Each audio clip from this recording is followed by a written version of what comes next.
Banyak juga ya Banyak. digempurnya ya, dari eksternal, internal, bahkan ada blunder di dalam ini sendiri ini. Iya. Kayaknya kalau misalnya itu tadi bicara soal komunikasi. Kalau untuk kebijakannya, kan kenapa? banyak yang belum matang nih, yang ibaratnya mungkin tidak dikaji karena pada saat nanti dipresentasikan di depan parlemen pun banyak yang konsepnya itu nggak jelas Masih gitu, mentah. masih mentah gitu kan. Nah, kenapa sih nggak belajar dari pengalaman? Itu tata kelola negara, makanya itu yang saya bingung, kenapa negara kita jadi seperti itu. Ada apa, itu yang saya nggak tahu. Tapi yang itu yang perlu saya kritisi adalah tata kelola negaranya harus holistic approach, nggak bisa kayak begini. Bikin perusahaan aja nggak kayak gitu loh. Kenapa negara segitu? Makanya itu kembali kepada konsep tadi. Kalau kita bicara tata kelola yang seperti itu sama dengan kemungkinan yaitu tadi udah diabetes dikasih minuman yang sebenarnya mengandung gula tapi nggak dikasih tahu.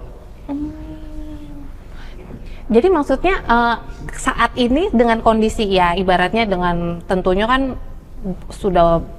udah bukan ramping lagi ya, ini bisa dibilang jumbo ya untuk ini akan sulit ya untuk mengelola untuk memperbaiki tata kelola negara itu sulit. Susah.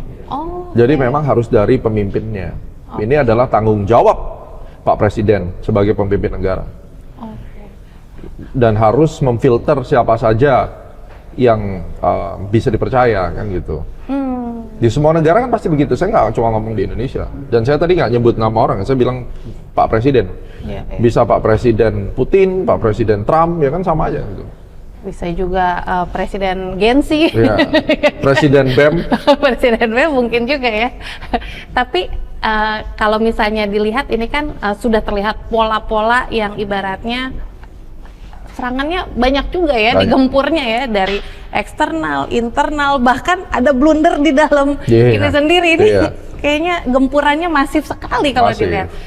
Nah, apa yang akan terjadi ke pasar saham kita dalam waktu dekat nih? Kalau misalnya melihat pola-pola seperti ini masih aja terus muter-muter di situ kayak bola ya, kayak ngegunung gitu. Pasar saham kita akan menemukan keseimbangannya sendiri.